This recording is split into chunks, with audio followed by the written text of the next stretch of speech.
সূরা ফাতিহা। কোরআনে কারীমের সর্বপ্রথম একটি পূর্ণাঙ্গ সূরা যেটি, সেই সূরাটির নাম হচ্ছে সূরা ফাতিহা। এর আগে যত সূরা নাজিল হয়েছে রাসূল করিম সাল্লাল্লাহু আলাইহি ওয়াসাল্লামের কাছে তা ছিল 10 আয়াত, 20 আয়াত, 30 আয়াত এরকম করে করে, কিন্তু পূর্ণাঙ্গ সূরা হিসাবে হুজুরের কাছে প্রথম যে সূরাটি নাজিল হয় সেই সূরাটির নাম হচ্ছে সূরা ফাতিহা। আর ফাতিহা এটা গ্রন্থের প্রারম্ভিকা হিসাবে রাখা হয়েছে বলে এই সূরাটির নাম হচ্ছে আল ফাতিহা, সূরাতুল ফাতিহা অথবা ফাতিহাতুল কিতাব, যার সাহায্যে কোন জিনিসকে উদ্বোধন করা হয়, শুরু করা হয়, সেটার নাম হচ্ছে ফাতিহা। সূরা ফাতিহার একটা নাম না, বরং এর অনেকগুলি নাম আছে। সূরা ফাতিহার কম বেশি 22টি নাম পাওয়া যায়, আবার তাফসীরে রুহুল মানিতে এর 40টি নাম বলা হয়েছে। সূরা ফাতিহা অত্যন্ত ফজিলতপূর্ণ একটি সূরা, বরকতপূর্ণ সূরা। এই সূরাটির এক নাম হচ্ছে ফাতিহাতুল কিতাব, মানে হচ্ছে কোরআন কুঞ্জিকা, কোরআনের চাবি অথবা কোরআন প্রারম্ভিকা। এটাকে বলা হয়েছে উম্মুল কিতাব, কোরআনের কিতাবের মা। তো মা মানে কোরআন শরীফের পেটে সূরা ফাতিহা হয়েছে তা না। আরবিতে ওম শব্দের অর্থ হচ্ছে কেন্দ্র, সেন্টার, আসল। এই জন্যে মক্কা শরীফকে বলা হয়, কোরআনে কারীম মক্কা শরীফকে বলেছে কি উম্মুল কোরা, গ্রাম সমূহের মা। সারা পৃথিবীর সমস্ত জায়গা থেকে, শহর গঞ্জ গ্রাম থেকে লোকেরা এখানে এসে একত্রিত হয়, সেজন্য এটার নাম রাখা হয়েছে উম্মুল কোরা। আবার সেনাবাহিনীর পতাকাকে বলা হয় উম্মুন, তার মানে হচ্ছে সমস্ত সেনাবাহিনী এই পতাকার ছায়াতলে ঐক্যবদ্ধ হয়, একত্রিত হয়, সেজন্য সেই পতাকার নাম হচ্ছে উম্মুন।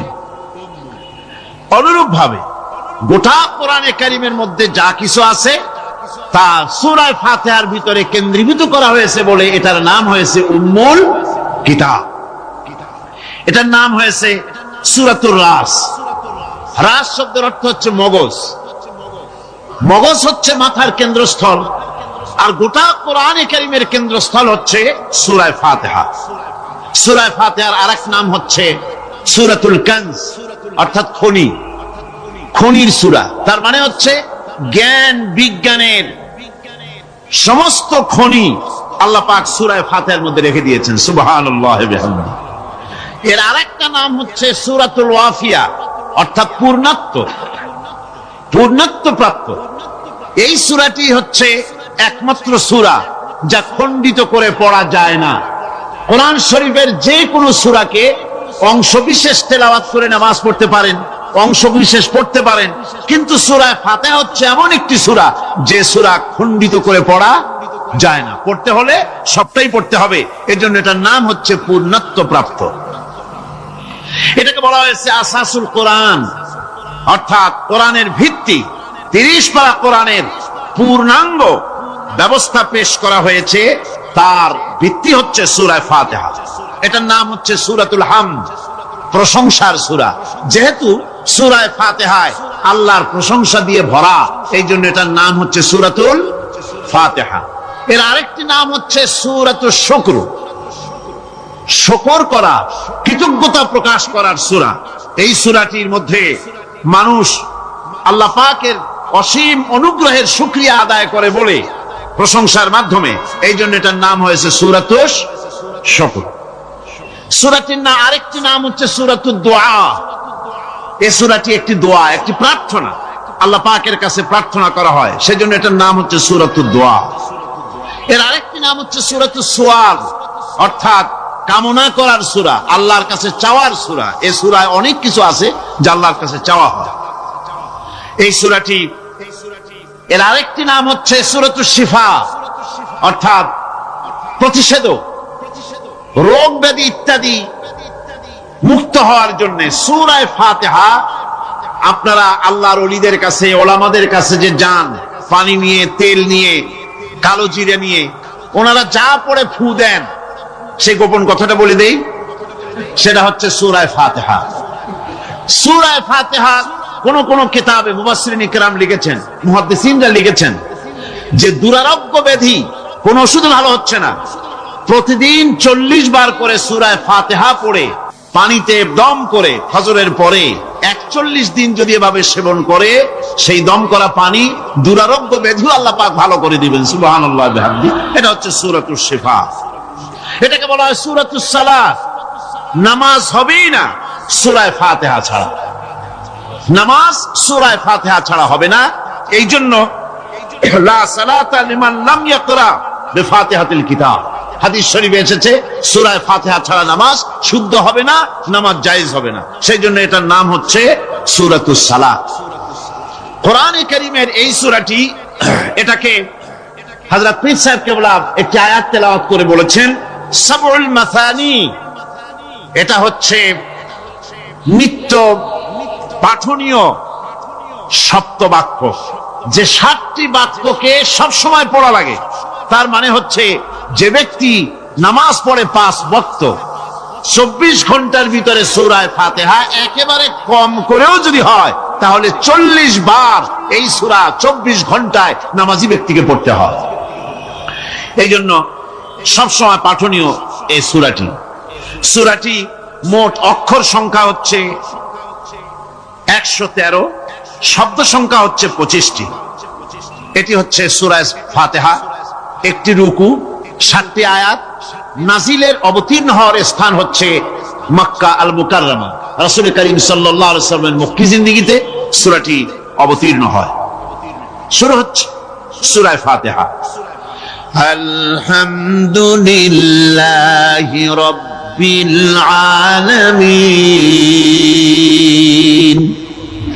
সূরা ফাতিহা আমি বলি এটি যেন একটি অভিনন্দন পত্র। এটি কি? অভিনন্দন পত্র। বান্দা দিচ্ছে তার রবকে, রবের ভাষায় শেখানো অভিনন্দন পত্র বান্দা তার রবকে প্রকাশ করছেন, দিচ্ছেন। অভিনন্দন পত্রে 3টা জিনিস থাকে, আপনারা লক্ষ্য করে শুনলে বুঝতে পারবেন ইনশাআল্লাহ। একবার ভাবুন যে কত বড় কথা, 30 পারা কোরআনের মধ্যে যা আছে তার সবটা আল্লাহ পাক তার সারাংশ সূরা ফাতিহায় ঢুকাইছেন। তাহলে এটা জিনিসটা কি, এটা বুঝতে হবে। এবং সেই ধরনের অন্তর নিয়ে, মন নিয়ে বসতে হবে আর বুঝতে চেষ্টা করতে হবে। আমি ধীরে ধীরে আপনাদের সামনে পেশ করব ইনশাআল্লাহ, বিইজনিল্লাহ, বিমাশিয়াতিল্লাহ, বিফদলিল্লাহ। সূরা ফাতিহার মধ্যে আমি বলেছি এটা একটি অভিনন্দন পত্রের মতো। কিরকম? অভিনন্দন পত্রে 3টা জিনিস থাকে। কয়টা জিনিস থাকে? 3টা। প্রথমে থাকে প্রশংসা। অভিনন্দন পত্রে প্রথমে কি থাকে? প্রশংসা। 2 নম্বরে থাকে পরিচয়। 3 নম্বরে থাকে দাবি। 3 নম্বরে থাকে দাবি। প্রথমেই দাবি করা হয় না, এটা ঠিক না। প্রথমেই প্রশংসা। সমস্ত অভিনন্দন পত্র আপনারা দেখবেন, মন্ত্রী আসুক, প্রেসিডেন্ট আসুক, অভিনন্দন পত্র পেশ করা হয়, সুন্দর ভাষায় লেখে, হে সংগ্রামী জননায়ক,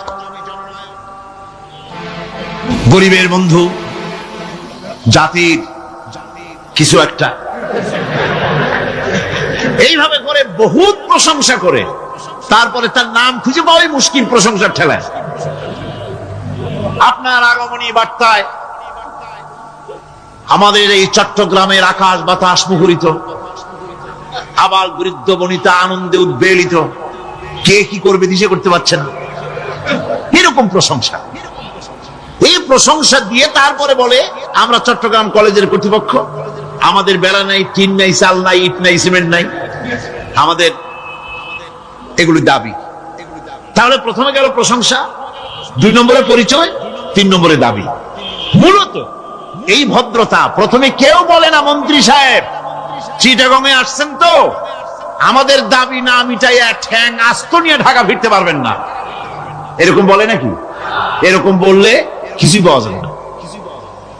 মূলত এই যে ভদ্রতা, এই শালীনতা, এই শিষ্টাচার শিক্ষা দিয়েছে আল কোরআন। সুবহানাল্লাহ বিহামদিহি। বান্দাকে কিছু চাইতে হবে, আর চাওয়াটা শিখাইছেন কে? আল্লাহ। কে শিখিয়েছেন?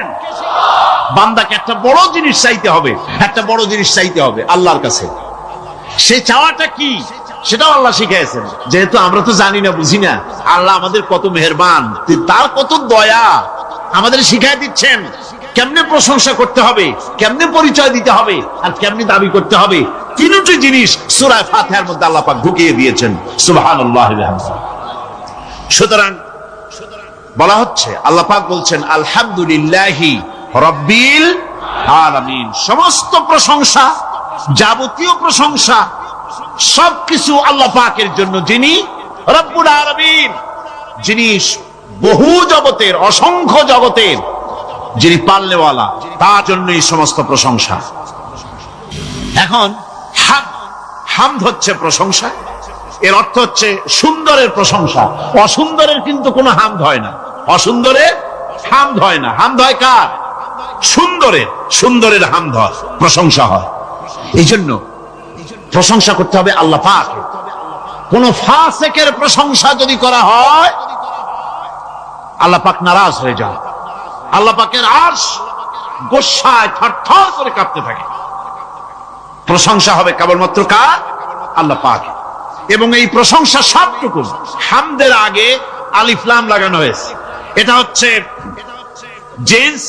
জিন্স বা ইস্তিকরা, অর্থাৎ সমস্ত বস্তুকে বোঝাবার জন্য আল শব্দকে ব্যবহার করা হয়েছে। আলহামদু, সমস্ত প্রশংসা সেই আল্লাহ পাকের, যিনি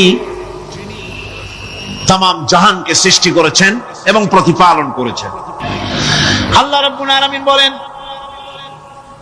আমরা শুরু করছি সূরা ফাতিহা, অভিনন্দন পত্র দিচ্ছি। কারে দিচ্ছি? আল্লাহ পাককে দিচ্ছি। সেখানেও ভাষা দিয়ে রব্বুল আলামিন বলেন, প্রশংসা করো আলহামদুলিল্লাহি রাব্বিল আলামিন। সমস্ত প্রশংসা আল্লাহ পাকের, যিনি হচ্ছেন রব। যিনি কি? রব। এখন এই রব শব্দের বাংলা অর্থ করা হয় প্রভু, লালনকারী, প্রতিপালনকারী, কিন্তু এই অর্থ যথেষ্ট নয়।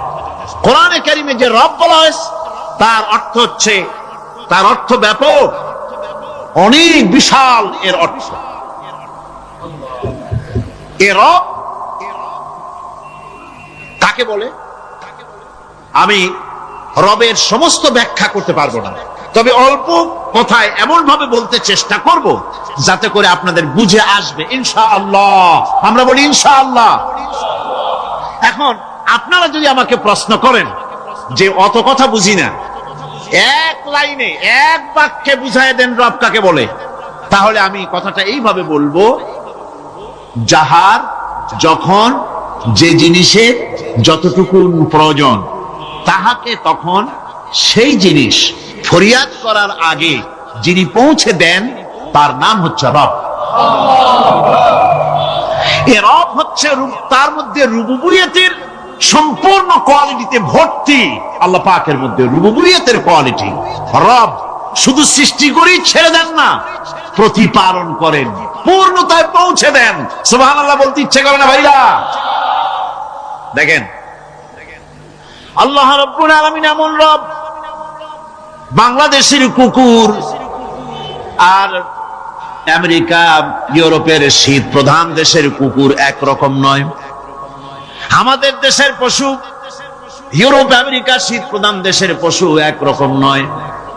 তার কারণ হলো আমাদের দেশে শীত কম, নাতিশীতোষ্ণ অঞ্চলের মধ্যে খানিকটা পড়ে যায়। এখানে পশুদের গায়ে কম পশম থাকলে কোনো অসুবিধা নাই। ভেড়া, ঘোড়া, কুকুর, বন্য প্রাণীকে কেউ তো কম্বল দেয় না, ল্যাপ দেয় না, রাজাই দেয় না, খাতা দেয় না, চাদর দেয় না। আল্লাহ রাব্বুল আলামিন তিনি এমন রব, শীত প্রধান দেশের পশুদের গায়ে পশম দিয়া চিরস্থায়ী কম্বল জড়ায় দিয়েছেন। এটা হচ্ছে রব। প্রতিপালনের পদ্ধতি কি সুন্দর করে তিনি প্রতিপালন করছেন, কি সুন্দর করে তিনি পশু পক্ষীগুলিকে তাদের আহার জোগাড় করছেন, প্রতিপালন করছেন। তিনি রব, মানুষকে সৃষ্টি করেছেন, আমাদেরকে সৃষ্টি করেছেন। সব প্রয়োজন মিটাইছেন, সুবহানাল্লাহ ওয়া বিহামদিহি, সকল প্রয়োজন মিটিয়েছেন, একটা জিনিস বাদ রাখেন। কোরআন হচ্ছে আল্লাহ পাকের দেওয়া এক মহান বিধান, যে কোরআনের কারণে আল্লাহ পাক আমাদেরকে হেদায়েত দান করেছেন। সুতরাং এই কোরআন হচ্ছে, কোরআনের মধ্যে যা আছে, গোটা কোরআনে যা আছে সব সূরা ফাতিহায় আছে, সুবহানাল্লাহ ওয়া বিহামদিহি। আল্লাহ পাক বলছেন আলহামদুলিল্লাহি রাব্বিল আলামিন। মুহাব্বতের সাথে পড়েন সবাই, আলহামদুলিল্লাহি রাব্বিল আলামিন। সমস্ত প্রশংসা, যাবতীয় প্রশংসা সে আল্লাহ পাকের, যিনি তামাম জাহানের পালনেওয়ালা রব। আল্লাহ পাক তার কাছে যখন বান্দা আলহামদুলিল্লাহি রাব্বিল আলামিন বলে, তখন প্রশ্ন হয় যে তার যার প্রশংসা তুমি করছো, তোমরা করছো, তার কি আরো কোনো গুণকীর্তন আছে নাকি? আমরা বলি আর রহমানির রহিম, তিনি পরম দাতা এবং দয়ালু। রহমান এবং রহিম দুটি হচ্ছে সমঅর্থবোধক, প্রায় কাছাকাছি অর্থবোধক শব্দ। অসীম মেহেরবান এবং বিশেষ করুণাময় তিনি, যিনি রহমান এবং রহিম। রহমান রহিম আল্লাহ পাকের দুটি গুণবাচক নাম। রহমান অপেক্ষা, রহিম অপেক্ষা রহমান, এটা হচ্ছে বেশি ব্যাপক অর্থবোধক, যার জন্য তাফসীরে বলা হয়েছে আর রহমানু যুর রাহমাতিশ শামিলা বিজামিল খালায়েক ফিদ দুনিয়া ওয়াল মুমিনিনা ফিল আখিরাহ। অর্থাৎ রহমান তিনি, যিনি এমন রহমতের মালিক যা বিশেষত গোটা বিশ্বের সমস্ত মানুষের জন্য প্রযোজ্য। আর রহিম হচ্ছে শুধু কিয়ামতের দিন পৃথিবীতে রহমান, তিনি দয়াবান পৃথিবীর সমস্ত মানুষের জন্য এবং কিয়ামতে শুধু মুমিনদের জন্য। রহমান কিয়ামতে শুধু মুমিনদের জন্য। আর রহিম হচ্ছে আর রহিম যুর রাহমাতি শামিলা লিল মুমিনিনা ইয়াউমিল কিয়ামা। রহিম হচ্ছে শুধুমাত্র কিয়ামতের দিন আল্লাহ রাব্বুল আলামিন শুধু মুমিন লোকদের জন্য এই বিশেষ দয়া কিয়ামতের দিন করবেন। এখন রহমান হচ্ছেন পৃথিবীর সমস্ত মানুষের জন্য, সমস্ত প্রাণীর জন্য, তার দান থেকে কেউ বঞ্চিত থাকবে না, সকলের জন্য তার দানের দরজা অবারিত, উন্মুক্ত। এই পৃথিবীর বুকে আমরা দেখতে পাই মানুষ তার বন্ধুদেরকেই দেয়, শুধু সরকার হোক আর সাধারণ মানুষ হোক, আপনজনদেরকে, নিজের দলকেই বেশি দেয়। কথা ঠিক কিনা? নিজের দলের প্রতি, আত্মীয় স্বজনের প্রতি স্বজন প্রিয়তা মানুষের শরীরের ভিতরে রোগ হিসাবে কাজ করে, আর এভাবে করে নিজের দল আর আত্মীয় স্বজনকে বেশি করে সুযোগ সুবিধা দেয়। শত্রুকে কেউ দেয় না, শত্রুকে কেউ ডেকে ডেকে কোনো জিনিস দিতে চায় না বা দেয় না। আল্লাহ রাব্বুল আলামিন এমন রহমান, এমন দয়াবান, এমন মেহেরবান, যারা তার ইবাদত করে, যারা তাকে স্বীকার করে, আল্লাহ বলে তাকে যারা সেজদা দেয়, আল্লাহ পাক তাদেরকেও দেন।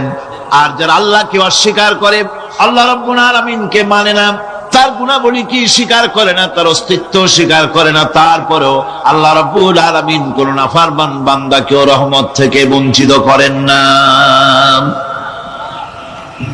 যেই হোক, বেনামাজি হোক, মুরতাদ হোক, নাস্তিক হোক, তারপরে আল্লাহর অনুগ্রহ থেকে সে বঞ্চিত থাকে না। কথা ঠিক কিনা? বরং এটাই আমরা দেখি, নামাজি, দিনদার, পরেজগার মানুষ তার বরং কম থাকে, সে বরং কম পায়। বাড়ি নাই, ঘর নাই, কলকারখানা নাই, আর নামাজ রোজা করে না, হজ যাকাত করে না, আল্লাহর সাথে বিরোধিতা করে, আল্লাহরে মানেই না, বলে দেয়ার ইজ নো গড, স্রষ্টা বলতে কেউ নাই। এই ড্রিঙ্ক অ্যান্ড বি মেরি, এই হচ্ছে তাদের থিওরি, তাদের দর্শন, তাদের ফিলসফি। এই জাতীয় লোকগুলি বরং দেখা যায় তারা ক্ষমতা পায়, বাড়ি হয়, গাড়ি হয়, কল হয়, কারখানা হয়, সম্মান পায়। এটা কেন? এর কারণ হচ্ছে আল্লাহ রাব্বুল আলামিন এই পৃথিবীর কোনো মূল্য দেন না। এই পৃথিবীর মূল্য যদি আল্লাহ পাকের কাছে একটা মশার দানার তুল্য যদি হতো, আল্লাহ পাক বিদ্রোহীদেরকে, কাফেরদেরকে এক ঢোক পানি আল্লাহ পাক গিলতে দিতেন না। এবার চিন্তা করেন, আল্লাহর ব্যাপারে যে দৃষ্টান্তটা দেওয়া হয়েছে, দৃষ্টান্তটা কত গুরুত্বপূর্ণ। মশার দানার তুল্য, মশার দানার তুল্য এই পৃথিবীর দাম নাই আল্লাহর কাছে। আপনাকে যদি কেউ 10 লক্ষ মশার দানা বহু কষ্ট করে জোগাড় করিয়া যদি কেউ দেয়, তাহলে আপনি কয় টাকা দিয়ে কিনবেন? 4 পয়সা দিয়েও একজনে বলছে 4 পয়সা দিবেন। তাহলে বোঝেন এর কোনো মূল্য নাই। একটা মশার দানার তুল্য মূল্য আল্লাহ পাক এই পৃথিবীর দেন না, যার কারণে অবারিত উন্মুক্ত হস্তে আল্লাহ পাক সমস্ত মানুষের জন্য, প্রাণী জগতের জন্য তিনি করুণা করেছেন সকলকে। এই করুণাময় রহমান আল্লাহ পাক তিনি গুনাহগারদেরকে, যারা আল্লাহ পাকের ফরমাবরদারি করতেছে, তাদেরকে সকলকে আল্লাহ পাক সমানভাবে তার জিনিসগুলিকে তিনি দিয়ে দিচ্ছেন। এটা হচ্ছে রহমান। আর রহিম হচ্ছে, হাদিস শরীফে বলা হয়েছে, আর রহমানু রহমানুদ দুনিয়া ওয়াল আখিরাহ, আর রহিম রহিমুল আখিরাহ। মুমিন রহমান তো শুধু আল্লাহ পাক দুনিয়া এবং আখিরাতের জন্য, আর রহিম শুধুমাত্র আখিরাতের জন্য। আবার কোন কোন আয়াতে বলা হয়েছে যে আল্লাহ পাক দুনিয়ার মানুষের জন্য রহিম। একটি আয়াতে ভাবে বলা হয়েছে, হুয়াল্লাযী ইউসাল্লি আলাইকুম ওয়া মালাইকাতুহু লিয়ুখরিজাকুম মিনাজ যুলুমাতি ইলান নূর ওয়া কানা বিল মুমিনিনা রহিমা। সে আল্লাহই তোমাদের প্রতি রহম করেছেন, রহমত নাজিল করেছেন, এবং তার ফেরেশতাগণ এই উদ্দেশ্যে যে তোমাদেরকে তিনি অন্ধকার থেকে আলোর দিকে বের করে নিয়ে আসবেন। আর তিনি হচ্ছেন মুমিনদের জন্য রহিম, অত্যন্ত দয়াবান। আরবি ভাষায় আর রহমান অন্তর্জগতের এমন একটি নম্র উচ্ছ্বাসিত অবস্থার প্রতি ইঙ্গিত করে, যার ফলে তার স্বতঃস্ফূর্তভাবে নিজের থেকেই মহানুভবতা এবং প্রীতি ও মহব্বতের ইচ্ছার বহির্প্রকাশ ঘটে। তাই রহমতের মধ্যে আছে স্নেহ, আছে প্রীতি, আছে অনুগ্রহ। আল্লাহ পাকের রহমতটা কি জিনিস? সেটা হচ্ছে রাহমাতি ওয়াসিআত কুল্লা শাই। আমার রহমত দিয়ে সমস্ত জিনিসকে ঢেকে রাখা হয়েছে। প্রত্যেকটি জিনিসের ভিতরে আল্লাহ পাকের রহমত রয়েছে। রহমত ছাড়া এই পৃথিবীতে মানুষের চলার কোনো পথ নাই। সমস্ত ব্যাপারেই আল্লাহ পাকের রহমত আর রহমত। আমরা যখন বললাম আর রহমানির রহিম, বলেন সবাই আর রহমানির রহিম। আবার প্রশ্ন হয়, বান্দা বুঝলাম আরো কোন কোয়ালিটি, আরো কোন বৈশিষ্ট্য তার আছে নাকি? আমরা বলি মালিকি ইয়াউমিদ্দিন। তিনি হচ্ছেন বিচার দিনের মালিক, শেষ বিচারের মালিক তিনি। একদিকে এটাকে ব্যালেন্স করা হয়েছে, একদিকে অফুরন্ত রহমত, যার কোনো কুল নাই, কিনারা নাই। এখন আদল দরকার। এখন কি দরকার? আদল, ইনসাফ দরকার। আল্লাহ পাক একদিকে অফুরন্ত রহমত আর নিয়ামত দিয়ে পৃথিবীকে ছেড়ে রেখেছেন, অপর দিকে বলেছেন আমি হচ্ছি বিচার দিনের মালিক, সেদিন আমি বিচার করব। সেই বিচারের ভিতরে কোনো পক্ষপাতিত্ব থাকবে না, হবে না। সেখানে তিনি হবেন আহকামুল হাকিমিন, ওইটা হবে সুপ্রিম কোর্টের সুপ্রিম কোর্ট। সেই পরকালে, সেই কিয়ামতের মাঠে আপনাকে আমাকে সকলকে উপস্থিত হতে হবে, নাকি হবে না? সবাইকে উঠতে হবে। এই দিন শব্দটি কোরআনে কারিমে বহু জায়গায় বলা হয়েছে এবং বিভিন্ন অর্থে ব্যবহার করা হয়েছে। যেমন দিন শব্দের অর্থ প্রভাব, প্রতিপত্তি, আধিপত্য, ইতাআত, বন্দিগি, দাসত্ব, আনুগত্য, নীতি, পথ, পন্থা, হিসাব, ফয়সালা, প্রতিদান, প্রতিফল, এরকম অনেক অর্থ, অনেক অর্থে দিন শব্দ কোরআনে কারীমের মধ্যে ব্যবহৃত হয়েছে। কিন্তু এখানে মালিক ইয়াউমিদ্দিন, এই দিন এখানে ব্যবহার করা হয়েছে প্রতিফল অর্থে।